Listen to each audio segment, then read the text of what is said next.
On a warm Sunday afternoon in the quiet town of Willow Creek, a wedding that should have been remembered for laughter, toasts, and the clinking of champagne glasses became the talk of the entire region for a very different reason. It wasn't the decorations or the vows or even the bride's trembling smile that carved itself into people's memories, it was the sudden, shocking moment when the groom's best man stepped forward and slapped the bride across the face in front of everyone she loved. For a second, time didn't just stop. It collapsed into a heavy silence that felt impossible to break. Some guests swore they saw the bride whisper something moments before it happened, something that made the best man's expression shift from calm to urgent. Others claimed they'd noticed the bride shaking earlier, as though trying to keep herself from drowning in emotion long before she reached the altar. Whatever the truth was, the slap wasn't the beginning of the chaos, only the moment it could no longer be hidden. Before we continue, tell us in the comments where you're watching from, we'd truly love to hear from you. And if you're new here, click the subscribe button so you never miss any of our upcoming videos. People arrived expecting a celebration, expecting to witness the union of Emily Carter and Daniel Brooks, a couple who looked, from the outside, like the perfect reflection of modern romance. They were admired for their smiles, praised for their compatibility, and often described as a pair that just made sense. But relationships are rarely what they appear from a distance, and even the smallest of cracks can hold the loudest truths. What exactly happened between the bride and groom in the hours leading up to the ceremony? Why did Emily, a woman known for her strength and warmth, look as though she were fighting an invisible battle the moment she stepped through the chapel doors? And what made Mark Thompson, Daniel's lifelong best friend and the man who was supposed to support the couple, react with such force, with such urgency, that he crossed the line no one imagined he'd ever cross? Today, we're going to uncover each piece of this story, step by step, and reveal why that single moment rewrote the course of several lives. Emily Carter was raised in a modest but loving home in Ohio, where her mother worked late shifts and her father often told her that kindness didn't mean weakness.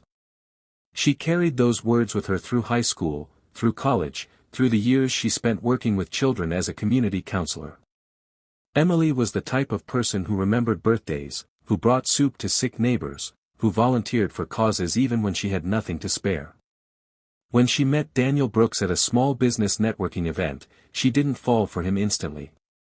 It was his attentiveness over time, the way he seemed to listen deeply, the way he complimented her without overdoing it, the way he talked about building a future, that melted her hesitation.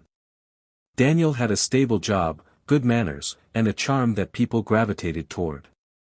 But charm can be complicated, and sometimes it hides pieces of a person even they don't want to face. Daniel's best man, Mark Thompson, had known him since they were teenagers. They had gone through heartbreaks, career changes, late-night talks, and life's unpredictable storms together. Mark wasn't the loud type, he was the kind of man who chose his words carefully, someone who preferred observing situations before speaking. He had always felt protective over Daniel, partly because Daniel had once been the awkward kid who struggled to fit in. Over the years, Mark watched Daniel transform himself, becoming confident, successful, and seemingly composed. But occasionally, late at night, Daniel's old insecurities surfaced in strange ways, unexplained mood swings, possessiveness, or the need to control small details that didn't matter. Mark always thought these were temporary stresses. When Emily entered Daniel's life, Mark hoped she would ground him, bring balance, maybe even help him release some of his old fears. At first, that seemed to be the case. But as the months passed, Mark saw subtle shifts, the same kinds of shifts Emily quietly noticed but tried to rationalize. It wasn't anything obvious, but it was enough to make Mark uneasy. On the morning of the wedding, the air at the Brooks estate felt different, thick, tense, and filled with unspoken worries.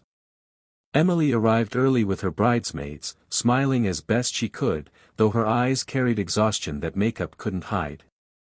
When she finally asked Mark if they could speak privately, he followed her without hesitation. Behind the chapel, in a quiet corner surrounded by pine trees, Emily confessed that she wasn't sure she could go through with the wedding. Her voice was soft, trembling, filled with a mixture of fear and embarrassment. She explained the strange outbursts Daniel had been having, the pressure he'd placed on her to act right in front of others, and the sudden change that morning when he snapped at her over a misplaced boutonniere. She said he apologized instantly, but something in the way he grabbed her wrist made her stomach twist. Mark listened carefully, his heart pounding, realizing that Emily wasn't just anxious, she was afraid. When Emily walked down the aisle, she carried more than a bouquet, she carried the weight of her doubts, her confusion, her hope that maybe she was overreacting. But the moment she reached the altar, Daniel leaned toward her with a smile that didn't reach his eyes. He whispered something so cold, so sharp, that Emily's face drained of emotion on the spot. Mark caught the whispered words from where he stood, and what he heard stopped every rational thought in his mind. Daniel wasn't whispering reassurance.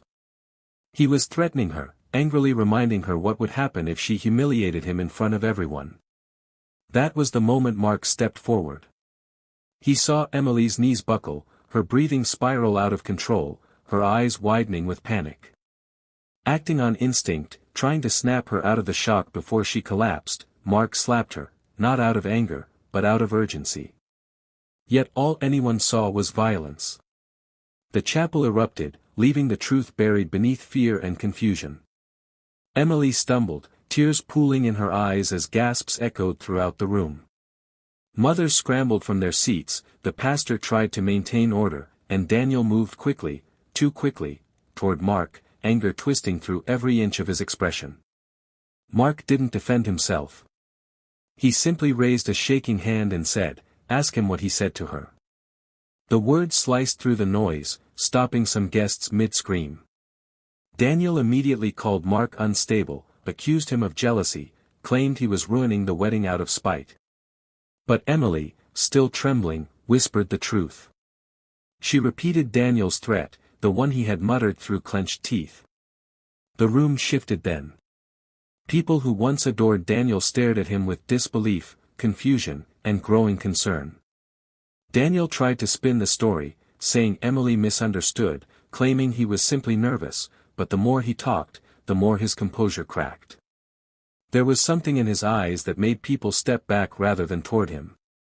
When authorities arrived, it wasn't because of Mark's slap, it was because several guests feared that Daniel might escalate. Emily's family circled around her, whispering comfort as she shivered through waves of fear and embarrassment. Mark stayed close, guilt settling in his chest like a weight. He knew his reaction had been shocking, but he also knew it may have saved Emily from collapsing or worse. Outside the chapel, Daniel's temper finally erupted. He shouted at Mark, yelled at Emily's family, accused everyone of plotting against him. His outburst, loud enough for neighbors nearby to hear, revealed a side of him most people had never seen. The wedding was officially cancelled. Guests left quietly, many holding their phones tightly, unsure how to process what they'd witnessed. Emily sat with Mark on the chapel steps afterward, silent tears slipping down her cheeks as she whispered, "I almost married him." Mark could only nod, unsure how to comfort her, unsure how to process the chaos that had unfolded in mere minutes. In the days that followed, as Emily tried to rebuild her sense of safety, calls began coming in, calls from people who knew Daniel not as a groom but as a coworker. Pieces of a larger puzzle slid into place. Daniel's company had quietly begun investigating financial inconsistencies tied to his department. Several colleagues admitted they had seen signs of stress in him but didn't know how deeply it ran. Emily learned that Daniel had been worried she might unknowingly mention something to others, exposing issues he desperately wanted to keep hidden. His threat at the altar wasn't about love or betrayal, it was about fear of losing everything. Mark, contacted by investigators, realized with a sinking heart that Daniel had been living under immense pressure for months, perhaps years. The breakup of the wedding wasn't just emotional, it protected Emily from entangling herself in legal and financial chaos she knew nothing about. The slap, though shocking, became a pivotal moment that prevented an even greater disaster. 6 months later, Emily stood on the wooden bridge overlooking Willow Creek, the autumn leaves drifting softly across the water like little reminders that life continues to move, even after it breaks. She had started therapy, picked up her hobbies again, reconnected with friends she had drifted from, and learned to trust her voice, the voice she had ignored for too long. Mark apologized again for the chaos of the wedding day, but Emily always told him the same thing: "You acted because I froze. You saw what I couldn't admit." Daniel eventually faced charges related to his workplace investigation, but Emily didn't celebrate his downfall. Instead, she grieved the version of him she once believed in. She learned that love doesn't require losing yourself, and fear should never have a place in a promise. She realized that sometimes a painful interruption is the very thing that saves a life from heading in the wrong direction. She hoped others hearing her story would learn to listen to the quiet signals their hearts whisper before they become too loud to ignore.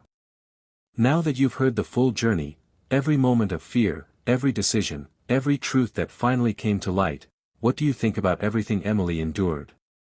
Would you have walked away sooner if you were in her shoes, or do you understand how easy it is to minimize red flags when you want to believe the best in someone?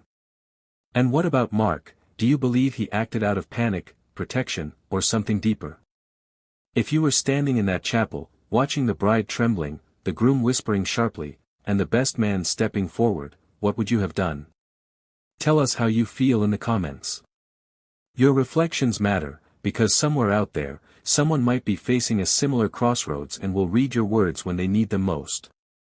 And if you think this story was emotional, wait until you hear what's coming next. Make sure you subscribe so you never miss